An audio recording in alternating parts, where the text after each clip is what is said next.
in this time, and you've laid before us an example.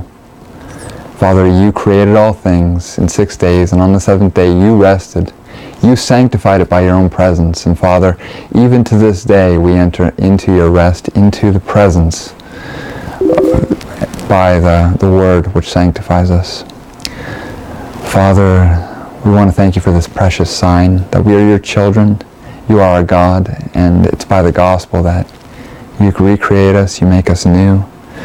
And Father, we're just asking that everything that is done here today, everything that is said, that it would be to your honor, to your glory. Amen. Father, we would like to thank you for Sister Margaret for opening up her home to us.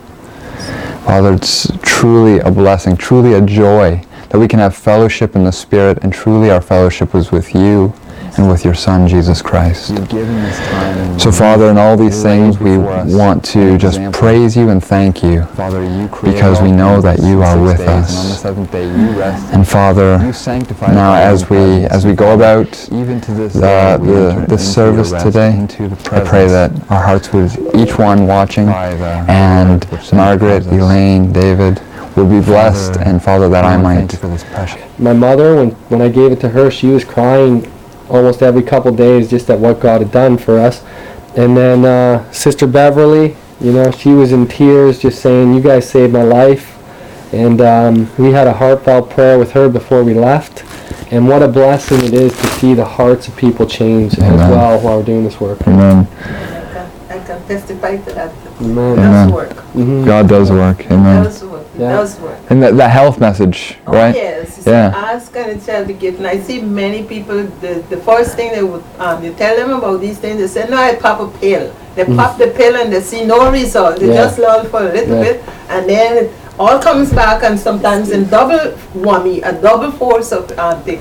And then they say, oh, it's a pity I didn't do it from the beginning when you did tell me, like how it... Yeah. And one person came at my house, and they're staying with me most of during the week, and they're seeing how I eat and what I do. And I told her before what are the circumstances having all this pain and all this, because I experienced it before. I had the pain and everything. And after I changed my diet through my daughters, and the Lord spoke to her, she was standing. Oh, what does it say? For whom are all things, and by whom are all things. So Jesus, by whom the Word had made all things, said it became him. It was necessary for him, in bringing many sons unto glory, verse 10, to make the captain of their salvation perfect through sufferings.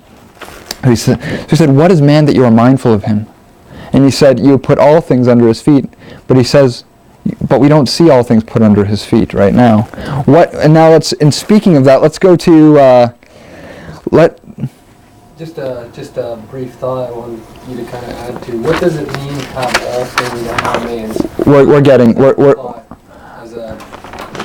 I'm going to get there. That's where we're going. Okay. Yeah. Just because it'd be good when we're reading the verses to know. Right. When it says all things, we're actually going to go to, the Psalms, because that's a quote from the Psalms.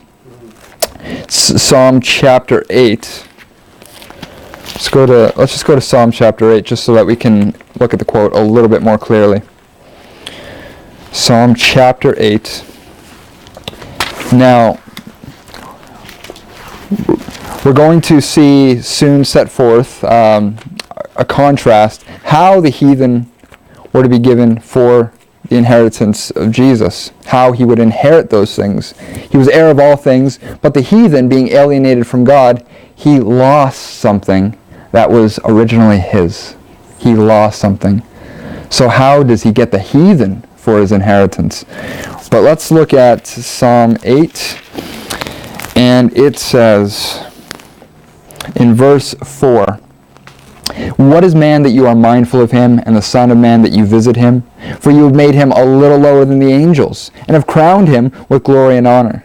You have made him to have dominion over the works of your hands. You have put all things under his feet, all the sheep and all the oxen, yea, the beasts of the field. Okay, so this is the dominion, okay, so of the earth.